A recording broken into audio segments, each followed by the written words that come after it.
Hi, Lauren. Hi, How are you doing? I'm good. I'm excited to be here. Yes, thank you so much. Tell us where you're at. Where are you based? I am in Utah, so I'm in like a suburb, not necessarily suburb. I'm further south of Salt Lake City, but I'm like, I don't know, 45 minutes south of Salt Lake City, so the general Salt Lake area. Okay, is that Yeah, here in Utah. Yes, I'm born and raised here in Utah. I've lived like my growing up in a really small town where there was nothing. And thank goodness I wasn't gluten-free then because there's nothing in that small town. Um, but yeah, I've been in Utah, majority of my life. I lived for a small stint in Canada, and that's where I met my husband, and my husband's Canadian, and now we live here. Oh, that's awesome. So I've never been to Salt Lake, but I'm in Denver, so I'm like, I'm not that far Oh, away. close. Yeah. I can I just love Denver. yes. I mean, We it's traveled with there. similar. Yeah, similar climate. We've traveled there a lot. We spent a lot of time in Denver and Colorado Springs, and it's a nice area. We like to vacation over there. Yeah, it's such a short flight, so I don't know. Hmm. I haven't gotten over yet, but Yeah, you got to get to Salt Lake. Salt Lake's got lots of good stuff to offer. well, it's funny because I don't ski or anything, so I would have to come in the summer Mhm. and do some like hiking or something. But Yeah, for sure. Yeah. what do you do for fun? Well, I feel like my business like takes up so much of my life. I'm a mom. I have two small kids. I've got a 6-year-old and a 3-year-old, two little girls. And then I run my own business, and that's a big part of like I don't know, my whole personality, I feel like. But I love going to the gym. I'm a big like exercise gym junkie. So I spend at least an hour every day at the gym, and I like to do that. And we're into games, and we're very into traveling and concerts, music. I feel like we spend majority of our like play money on traveling for concerts. We really like to go and travel and do music things. So those are kind of my hobbies. Who's like your favorite either music artist or band? My favorite music artist is Lorde, and I've actually seen her twice in Denver. So I've been to Denver twice to see her, and then we've been to Denver for a handful of concerts actually, because if they don't come to Salt Lake, they're going to Vegas or to Denver, and so we'll go to either Vegas or Denver to go to a concert. But yeah. That's awesome. That's cool. So tell us about your celiac diagnosis. So I'm coming up on 8 years since my celiac diagnosis. I lived with symptoms that were celiac related for probably 8+ years before I was diagnosed. So I started having symptoms. Then when I think back to it, it's like I was having symptoms when I was like 9, 10, 11 years old. I started having symptoms. I was medicated for acid reflux when I was 12. So I started taking an acid medication at age of 12, and just kind of was dealing with symptoms, masking symptoms with drugs for like a decade. And then when I was 26, I was diagnosed with celiac. Had had I had had some esophageal surgery, and I had had my gallbladder removed, and I had had all sorts of like just lots of problems, but no doctor ever tested me for celiac. I had never heard of it. I didn't know anything about it. And so in 2016, I went into the emergency room with what I thought was like my appendix had ruptured. I was in so much pain. I couldn't move. I was like dying basically. I went into the emergency room, and they took they did a scope, and they were like, you have multiple bleeding ulcers in your stomach. Like, can you tell us why? Like, why would you have what medications are you taking basically? And I told them I take Excedrin migraine every single day. I was masking a migraine every day, and that was just destroying my stomach. Um, and I was taking an antacid every day still for the last over a decade.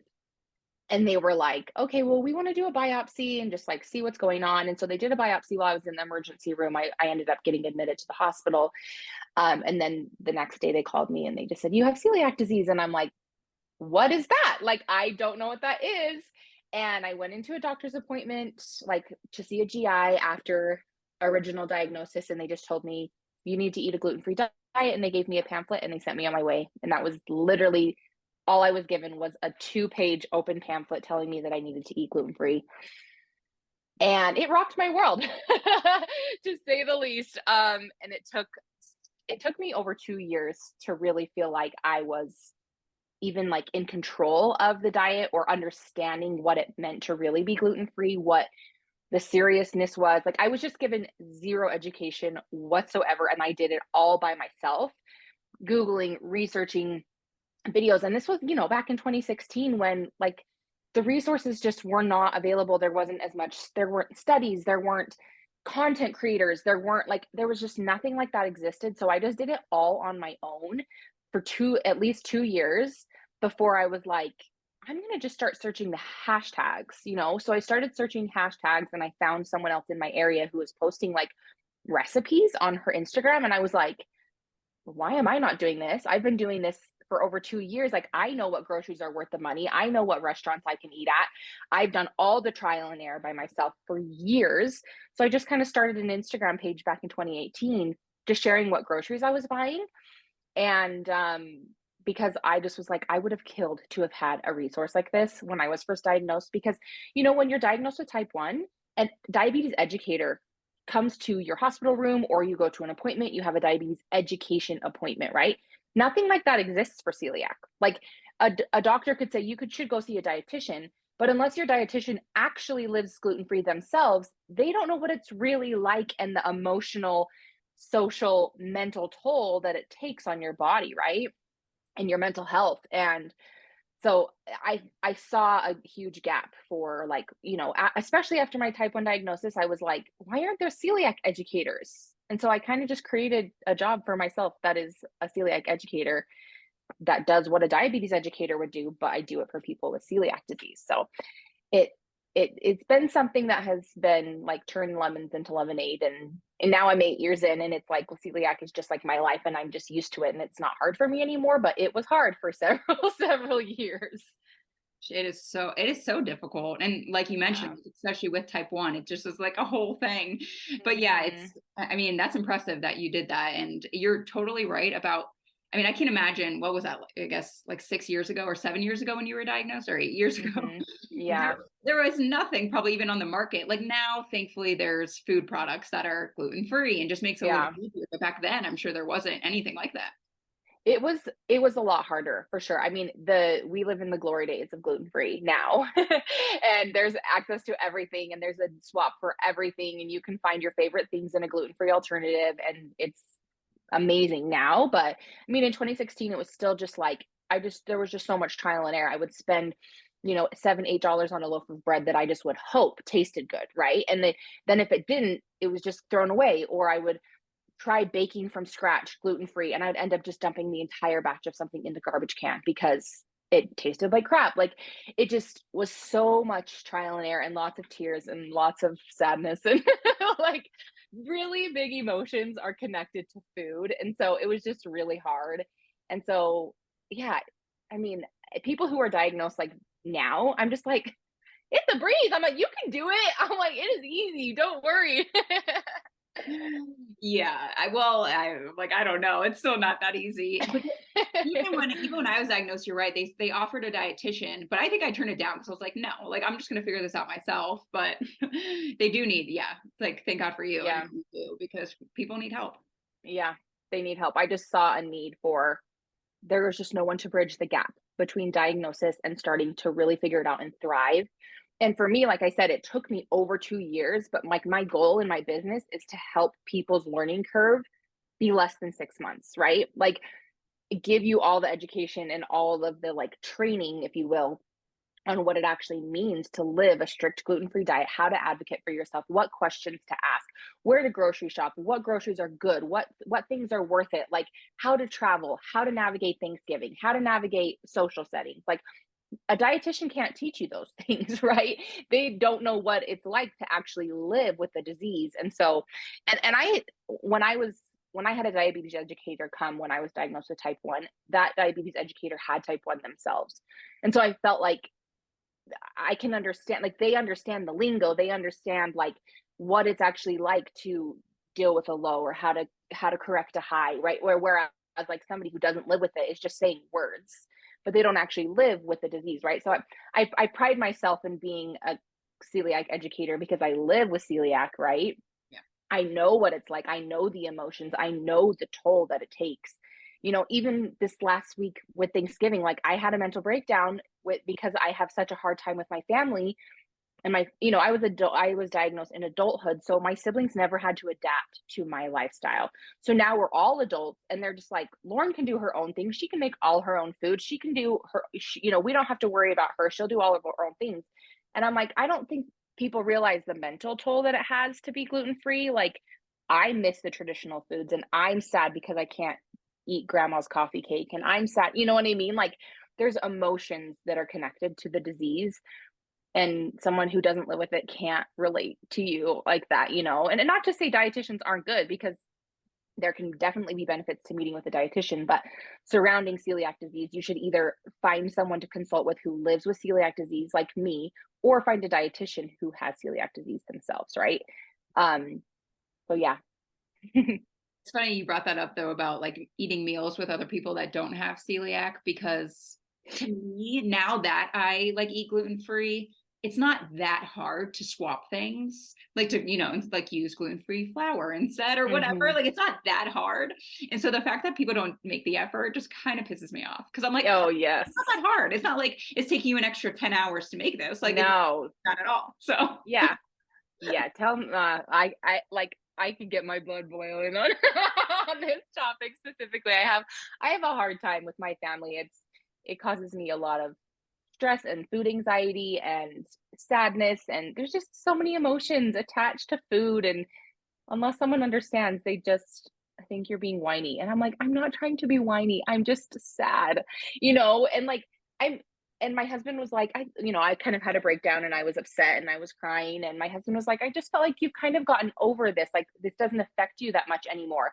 And I'm like, it really doesn't. Like, it takes a lot for it to take a toll on me. I'm usually always prepared, I always do my part, and I'm always doing everything that I can to make sure I have an enjoyable dining experience with others. But after 3 days with my family of like no one accommodating or helping or having any empathy whatsoever, I just was like worn down, like, I'm not perfect. I feel like I preach that you can live with this disease and still have joy and fulfillment and still live a wonderful, fulfilling life. But that doesn't mean that like things don't still take an emotional toll on me. So it happens, and we just have to pick ourselves back up and be more prepared for next time, or make changes and set boundaries and stuff like that. So yeah, it's and hard. I get it. we do the best we can. I mean, some days are Yeah. just going to upset us, and that's just what it is. Yeah. Even if you've accepted it fully, you're going to have days where Yeah. you're like, screw this, this is terrible. Yeah. Yes. So, Yeah. when were you diagnosed with type 1?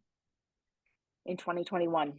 So I was diagnosed. So I had my last pregnancy was in 2020, and I did the glucose test, and I was diagnosed with gestational diabetes with my last baby. And so I was managing my diabetes then. And then I after I had her, I was, still getting routinely tested, checking my glucose, stuff like that. And I went completely back to normal for a year and a half. I never showed signs of type 1 or type 2 or anything. And then COVID, and then I got COVID, or either COVID or the vaccine triggered um the autoimmune disease in me, because I have the gene. My brother has type 1. And so, I mean, something or other would have probably triggered it at some point, but I think that it was COVID related. Um, and I was diagnosed November of 2021, which is, I had just gotten back from a trip in Europe. We had just spent 2 weeks in Europe, and I was dealing with symptoms in Europe, but I didn't know that they were type 1 symptoms. So, I was eating pasta, pizza, gelato every day. And like, I was like, when I eventually was admitted to the emergency room after I was having symptoms for several weeks, and I just like, I don't know, I was just kind of like, I don't know if I was in denial, but I just like didn't think about type 1. I was just like, I'm jet lagged from our trip, and I'm tired, and like, I don't know, it had just been daylight saving. So I'm like, I'm just like really tired, and I was so thirsty. I was peeing a ton, but I just never was like, it's diabetes. Like, I just never thought that. Even though I know the signs and symptoms because my brother has type 1. So I called my brother, and I told him, I said, hey, I'm having some of these symptoms, and I don't know if I should be concerned. And he was like, you should go to an urgent care or to the emergency room. And I was like, I'm fine. And he was like, no, you really should. And I ended up going to the pharmacy, and I asked them if they had like a meter. And they were like, we don't. And like, somebody who was in my neighborhood, this was still mask time. So I'm like wearing a hat, wearing a mask. Someone behind me was like, Lauren, is that you? And she like took her mask off. And she was an old neighbor of mine whose daughter had type 1. And she was like, I couldn't help but overhear you at the pharmacy. She was like, I have a meter if you want to like check your blood sugar. And I was like, yeah, I would love to check my blood sugar. And so she brought her meter over to my house, and the blood sugar meter just read high. And I was like, okay, what's high? I don't know. Like, I just didn't know what that meant. So I called my brother. He's like, it's too high to read. He's like, you're too high. You need to go. And I'm like, and then I was so thirsty. I drank like a full glass of orange juice, which now that I like understand diabetes, my brother's like, why would you drink orange juice? And I was like, I was thirsty. Anyway, I went to the emergency room. My blood sugar was like 620. And my A1C was 13.1. So I had been running high for probably 2 months, maybe 2 months. And I was just like, keeping on. I was just so tired. I was so exhausted, but I was like, I'm a new mom. I just like all these excuses were in my head. And then maybe 2-3 months after my diagnosis, well, one other thing, which, I had the typical type 1 symptoms, but then right after my diagnosis, like within a week, I was losing my vision. So like I was starting to like go blind. I'm not joking. And I had just had LASIK in August. So I'm like, I have 20/20 vision, but all of a sudden I'm like I went and had to go get readers from the dollar store. I had to turn like my text up, the screen size on my phone all the way up to be able to even read a text. And I was like, I'm losing my vision. And, that's a diabetes thing. I just didn't know that it was because my freaking A1C was 13.1. And yeah, so I just like, once I started managing my blood sugar and I was on insulin and I was taking care of all of that, I was just having crazy lows. Like I was having so many lows, but my doctor told me to take 20 units of Lantus. So I'm taking 20 units of Lantus, and I am just plummeting multiple times a day. Like I just cannot figure out how to manage. I'm going high, then I'm going low, and I am just a roller coaster all day. And this was like before I even had a CGM. Like I couldn't get a CGM for a couple months because my insurance didn't like recognize I had diabetes yet, right? So I'm finger pricking, I don't know, freaking 30 times a day, which was just so exhausting. I'm having mental breakdowns left and right. I'm just so mad. I had so much anger and so much frustration. Like, I don't deserve this disease. Like, I already have celiac, and that's already so hard for me to manage. And then, yeah, when I like think back about it, I'm like, I have PTSD. Like, it was so hard. And I just couldn't, I don't know. I just couldn't manage. I just could not. And I'm still 2 years in, and I am not great at managing my diabetes. I still feel like, well, I'm still honeymooning. So that's like a unique situation for me. After a couple of months, I went to see my endo, and I just said, listen, I am having 4 or 5 lows a day. I'm like, it is getting really bad. And I'm like, I just don't think that like I told her, I'm like, I don't think I have diabetes. I'm like, I think I was misdiagnosed because I was like exercising every day and then just like plummeting, and I was trying to figure out, because I've always been a runner, and so I'm trying to figure out how to run with type 1 diabetes. Like, how do I exercise with this? Then there was that trial and error where I'm trying to figure out, should I fast, should I eat, should I, and then I'd be at the gym and I'd have to drink a juice box and wait for 20 minutes, and I'm just like, it just was a roller coaster, and I was so angry. So they ended up diagnosing me with type 1 LADA, LADA. It's like a latent adult diabetes. And I'm not fully insulin dependent yet. They said, my pancreas is still working, but it could basically die out at any time. And so then I kind of had a mindset shift where I was like, I want to give my pancreas the longest life possible. So what can I do to adjust my diet, adjust my exercise routine so that I can give my pancreas the longest life? And I read this book called The Glucose Revolution. Have you ever heard of that book? No. Her name's Jessie Schnapp or something. She's French, but she wrote a book all about like glucose spikes and the harms of glucose spikes, not just for type 1, it's for all people, and how we all have glucose spikes, how to eliminate or reduce glucose spikes, and how to like properly eat our food in the right order to eliminate glucose spikes. Anyway, so I read this book and it like changed my whole mindset, and it changed, like, it really like impacted me drastically. And me and my husband read it together. And so he started incorporating all these like glucose hacks, and I started incorporating all these glucose hacks. And I pretty much switched my lifestyle to eating a fully paleo diet. And I figured out that fasting was the best thing for me. So I fast every day. I work out fasted. And then I have figured out how to adjust my long acting insulin. I only take 8 units of long acting insulin because I just don't need I don't need 20 units. I don't need, there are certain times where I'll increase my long acting, like if I'm going to be eating a lot of food or something, but for the most part, I'm managing with diet and exercise. And I'm just fingers crossed that I can give my pancreas as long of life as I can. And I just hit my 2-year anniversary last 2 weeks ago, and I'm still in this honeymoon phase, and I still have like my pancreas still works at like 50%. So I'm just in like such a weird situation where like I can't fully relate to other diabetics who are 100% insulin dependent, because you would, how many units would you take of short acting to eat a peanut butter and jelly sandwich? So well, I also don't take that much insulin. Okay. Like mine's like 1 to 15 right now. So 1 unit for 15 carbs. Okay.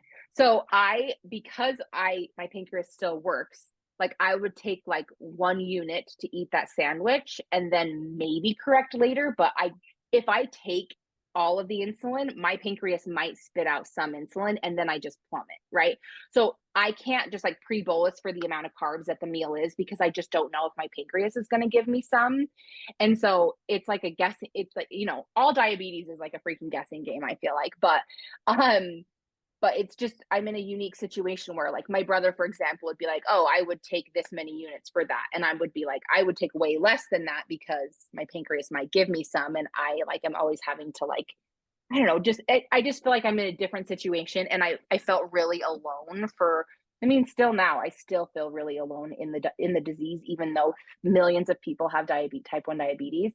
I just feel like I just can't relate to anyone else because I'm still honeymooning and I have this like adult onset type 1 where I'm not 100% insulin dependent. So I'm just in a unique situation, and it makes it challenging for me. And yeah, so I just like word vomited a million things to you, so I'm so sorry. I was gonna say, you know what? I'm very similar to you also. Like my first 2 years, so I'm only 3 years in also. Okay. My first 2 years was the same. Like I barely took any insulin. And then my doctor is like, that's insane. Like she's never even seen this before. I still don't take that much. And even like you mentioned, like if I were to eat pizza, if I were to take the full amount of insulin up front for pizza, I would for sure drop.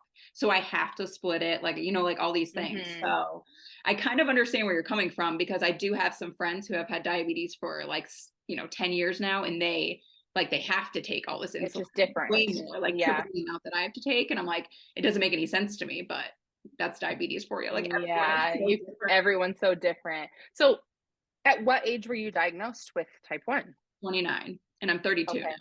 Yes. Oh my gosh. And I also was diagnosed after COVID, they believe.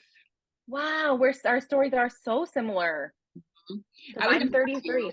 When did you have COVID? Like how soon was it before you were diagnosed? Well, I never actually had COVID or tested positive for COVID. It was right after I was vaccinated. So it was within 30 days of my second dose, I started having symptoms. Okay. So I think that it was, I don't want to say vaccine related. I just say COVID related, because it's, something in the COVID bubble happened. And I think that's what caused the trigger of the gene. Well, like nobody knows, obviously, but my celiac, I'm not celiac, but my gluten sensitivity came after the vaccine also. Oh, yeah. See, and I'm so curious. It makes me wonder if you actually had celiac, but like maybe your numbers just weren't high enough for them to diagnose it, because your symptoms sound like celiac related symptoms. And that's what's so hard about celiac, is not just like type 1 is like, you can't compare yourself to someone else because symptoms are different for everyone's human body, right? Like I have a cousin who has a son who like is like failure to thrive, who is like so sick and just looks so unwell. He's just like this teeny tiny kid that should be reaching certain milestones and he's not. And I'm just like, has his doctor tested for celiac? And he's like, no, we've done food allergies and he has some food allergies, but we've never tested for celiac. And I'm just like, a symptom in children is failure to thrive and not to reach those milestones, like malnourishment, you know? And I'm just like, he's just like, well, he never complains of like stomach issues ever, or like is ever like sick to his stomach. And I'm like, some people don't have any gastro symptoms whatsoever. It can be neurological, it can be skin, it can be, you know, bone, it can be muscle, it can be like, there's just so many different symptoms that you can't say, well, oh, I don't have stomach issues, so it's not celiac. It's like, no, no, no. We need to do away with that idea that celiac is just stomach related, because for me, it was daily migraines and hives and rashes all over my forearms and in between my fingers and just chronic fatigue. I was so tired. I was so inflamed in my face. Like when I look at pictures of me before diagnosis, I'm like, I was so unwell. Like I look at pictures of myself and I'm like, look how sick I look. Like I can just see in my eyes, in my face, in my body, how inflamed I was just living with chronic illness and chronic sickness. But, you know, no one was testing for celiac. And I'm just like, every doctor should be testing for celiac. It's just a rising autoimmune disease. And I just think that so many people are like, well, it's not stomach related, so it's not that. And I'm like, let's just do away with that idea. It's just not correct anymore, you know? Especially because you could do a simple blood test to see if it's elevated. And then if you need to do endoscopy, like, okay, but Yeah. do the blood test at least. Yes. Yeah. Anyway, it's hard. I mean, you know, when I get like into the nitty gritty of it, you know, it's really hard, but I honestly, like, I feel super blessed. I'm healthy. I'm well, you know, I'm doing good. I struggle with managing my type 1 at times. But the celiac for me, it's been, you know, almost 8 years. So I'm just like, it's not hard for me anymore. And I can understand, like, I'll talk to people who are like, I was just diagnosed with celiac and it is just so hard. And because it's been so many years since I was in that phase, I'm like, don't worry, like it's going to get easier, I promise. With time it will get easier and you're going to get better at it, just like you got better with your type 1. You know, like you first get diagnosed with type 1 and it is so hard, but then 5 years later you're like, well, this is just my life. Like I'm just used to it. I know how to manage. I know how to correct. I know how to treat a low. I know how much insulin I need. I know how to carb count, right? You like learn the skills. And that's the same with celiac, is you just have to learn the skills with experience and scenarios, throwing yourself under the bus 100 times so that you can learn how to like be better for the next situation, you know? And so time is what makes things get better. And, you know, I'm still just hit my 2-year thing with diabetes and I still am like struggling, and my husband's always reminding me like, remember when you were 2 years after your celiac and you were still struggling? Like he's like, it's just going to take time until you adapt and you adjust, and then, you know. And so I'm still in the adjustment period with my type 1, but with my celiac I'm like, I got this. Like I feel like I'm a champion at living gluten free, but just still not a champion at living with type 1 yet. How about them together? Like, do you struggle with, you know, because before you didn't have to worry about like the extra carbs in the gluten-free bread Oh and things like yeah. that. Yes. This is where I struggle, is I do tend to run. I hate even admitting this, but I tend to run high a lot. I end up just like running high because I am like more scared of running low than running high, which, you know, is not great for my A1C. And I haven't had my A1C checked in like probably a year, maybe. Like I lost my insurance. No, I didn't lose my insurance. I changed insurances, so I lost my doctor, and I was like, I don't want to have to find a new doctor, and I don't want to have to like start all over with another doctor. And so I haven't had my A1C checked in a while. But my husband lost his job like 2-3 months ago, and so we haven't had insurance. Like the pharmacy just called me. They're like, we have your Dexcoms ready, and I'm like, well, I can't pay. I'm not paying out of pocket for my Dexcom. So I'm just finger pricking until he got a new job, but it doesn't start until like December 15th. So I'm like, we're just finger pricking until I can get the Dexcoms.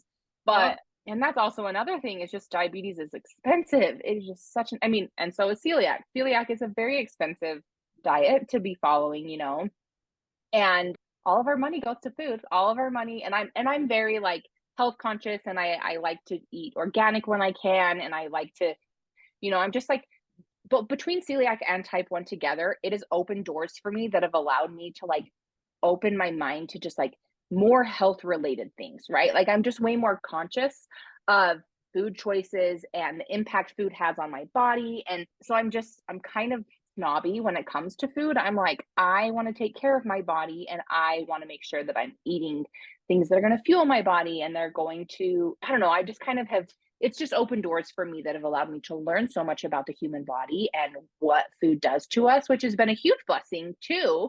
Like that has been a really huge eye opener for me that I would have not otherwise had ever like dove into health related things, longevity and just things like that, But it is challenging. Like I had a low a couple of months ago at the pediatrician's office with my kids, and I didn't have anything with me, and I just kind of started plummeting super fast. And the nurse was like, "You don't look very good. Like, are you okay?" And I was like, "Yeah, I have type 1 and my blood sugar is just a little too low." And she was like, "Oh, let me go grab you something." And before I could say anything, she like left and she came back with a crumble cookie. And I'm like, I can't eat crumble cookies. And she was like, "Oh, well, let me go grab you something else." And then she came and brought me like this like granola bar that had wheat in it too. And I'm like, I can't eat that. So it's like, it requires you to not just be prepared for lows, but be prepared for lows with things that meet my dietary restrictions. Right. So that's another like difficult aspect of it is like, if you've already been living with type 1, you have your like snacks that you have on hand and you have your things that can bring your blood sugar up. But now if you get diagnosed with celiac, it's like you have to make sure that everything that you have on hand is also gluten free so that you're not, causing another problem if you're eating gluten, right? And so I'm a big juice box gal. I keep juice boxes with me everywhere because I can't like, or like an apple or like, some grapes or something like that. But and I have kids, so I always have like applesauce pouches, or I have like a random sucker in my bag or like something like that. But I've run into that twice now where I wasn't prepared for the low, and then someone offered me something and it was something that was gluten and I can't eat it, right? So that is difficult, to manage. But for the most part, I'm usually prepared for a low. But I mean, I feel like if I was diagnosed with both so close together, it would just be so much more difficult. Maybe because I had already had celiac for 6 years when I was diagnosed. I just was like, that's nothing new to me. Like the celiac is something I've already been managing for a long time. So my heart goes out to anyone who was type 1 and then shortly after celiac, because you're already thrown a massive life curveball. And now it's like, let me throw you another one. And now you have to figure this out. And you just figured out how to carb count and you just figured out how to manage your kids' blood sugar. And now they can't eat that and they can't eat that and they can't have goldfish and they can't have this. And it's just like, it's a lot. And so that's why, I do what I do, because I'm like, you will start drowning if you try to do this alone. Like you need a coach, you need help. I needed help desperately, and it took me so long that I'm just like, I don't want it to take that long for anyone else. I want to be able to give people hope, give them the resources that they need so that they can turn the corner faster than it took for me. It's also just necessary so you don't feel alone, because like you Yeah. mentioned earlier, like getting just all these diagnoses, you're like, oh my God, but nobody else is getting these. Like, why am I getting these? And then you start that spiral effect of just, you're like, this is awful. I feel alone. And so just having a coach like you too, just to like talk to, and like, it's almost like a therapist for celiac. Yes, yes. And when I was first diagnosed with type 1, I was really having a hard time, like just like managing my emotions. But I'm like, I don't want to go see a therapist unless they have type 1 too. I'm like, I need to talk to someone who also understands it. And now, I'm a part of this community, and on the online community is amazing. And the celiac community is amazing. I'm in a type 1 Facebook group here in Utah, and the community is amazing. And I'm like, without those community groups, I would feel so much more alone. And, I tell people who are recently diagnosed, if I'm on a client call with them, like, join some Facebook groups, join a community group, start searching hashtags for people whose resources are actually going to help you. And I send my clients like a handful of Instagram accounts that they can follow that are actually going to teach them and give them educational content, right, by following. And that's really helpful too. Like the more people that you're following that are giving you education, they're helping filling in the gaps while you're also just trying your best, right? And so the online community can be a massive help too. It makes such difference. So tell us more Yeah. about your coaching business. Is it like one-to-one coaching, or how does it work? Yes. Yes. So I started the one-on-one coaching in 2021.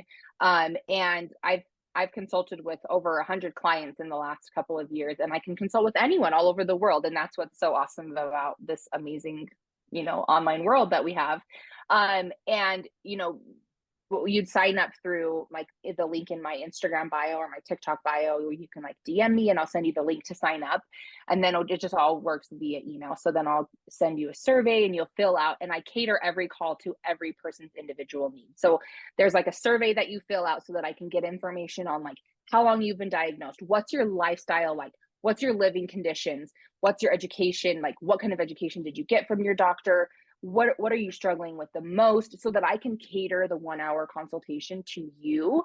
And we just do it over Zoom, just like this. And, so I have given the client the information that they need so that when we get on the call, I have like 5-6 bullet points that are absolute necessities you need to know and understand and have the education about when you're first diagnosed, because your doctor most likely didn't tell you anything. And that's the case for almost everyone, which is so unfortunate. And so I'm here to help fill the gaps, give you the information that you need, give you multiple scenarios. We do role play, we do different types of dialogue, conversations you can have with your families, teaching you how to teach your family, teaching you how to advocate for yourself at a restaurant, how to travel, all the best apps that are going to help you, all the best accounts that are going to help you. So I am just here to basically fire hose an hour's worth of information that is going to be life-changing for you when you're first diagnosed, so that you're not taking 2 years to figure it out and you're shortening that learning curve to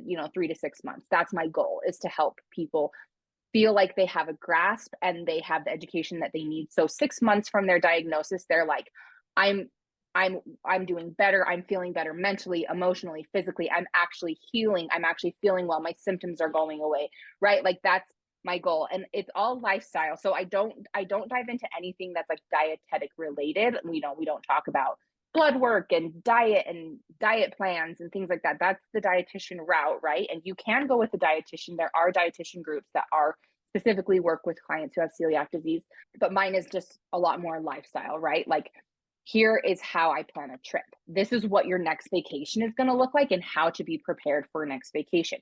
This is what you can expect at your next social gathering and how to be mentally prepared. And, just things like that are like, this is a day-to-day occurrences that are going to happen and how I can prepare you for those.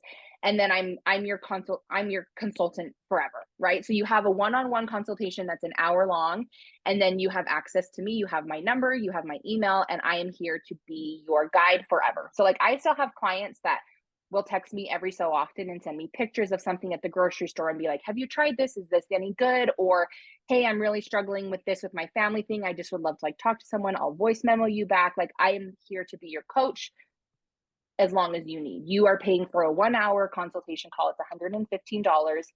But then from there on out, you have access to me always. So it's great because then you have a resource, you have a lifeline, you have someone that you can talk to, and who you can relate to and build a friendship with and feel like you actually have a gluten-free friend, right? And that's really important when you're at the beginning, because you just feel so alone. So that's kind of what the consulting business is, and what I love to do. It's just like my joy and my passion. I just love to talk with people, and I've consulted with people all over the world, like I said. And some people have resources where they live in a bigger city and they have all access to all of this great stuff, and then some people live in teeny tiny rural towns and have nothing. And so I'm just catering the call specifically to everyone's individual needs. Yeah, it's that last part's funny because I'm originally from Columbus, Ohio, and when I go home to see my family, I'm like, this is terrible because there's no gluten-free options in Ohio. Yeah. I know the feeling. That's my small town that I'm from, and that's where I just spent Thanksgiving. And I like, everyone's going bowling and getting pizza, and I'm like, I don't get to eat pizza. Like, I don't get to eat all the food, and there's no restaurants in the town I can eat at. The only places in this like small town are like fast food or fast casual that are not gluten-free safe. And so, I'm just having a mental breakdown in the car because I'm jealous everyone's eating pizza and I don't get to eat pizza, So I know small town living can be really hard. So we talk about things like that and how to combat the different lifestyle challenges that you're dealing with the disease. That's awesome. That's so great. It's definitely needed. Yeah. Do you have any last minute tips for our listeners? Either back or type 1. Um, let's see. Type 1, I feel like I'm not smart enough to give people advice. I'm like, I'm just barely hanging on with the type 1 still. But with celiac, if you're recently diagnosed, my number one tip is to not do it alone. Don't be like, I'm just gonna wing it. Winging it is not gonna be in your favor. Winging it is gonna take you way longer than you think it's going to be, and you're gonna have way more meltdowns and feel just so discouraged if you do it alone. So don't do it alone. Schedule a consultation, get in a community, join Facebook groups, follow Instagram accounts, TikTok accounts that are going to educate you so that you're just being fed information to help fill the gaps. So get a community, schedule a consultation call. Don't do it alone. That's my number one advice. Yay, love it. Well, thank you so much for being here. Of course, I'm so happy. Thanks for having me on. Of course.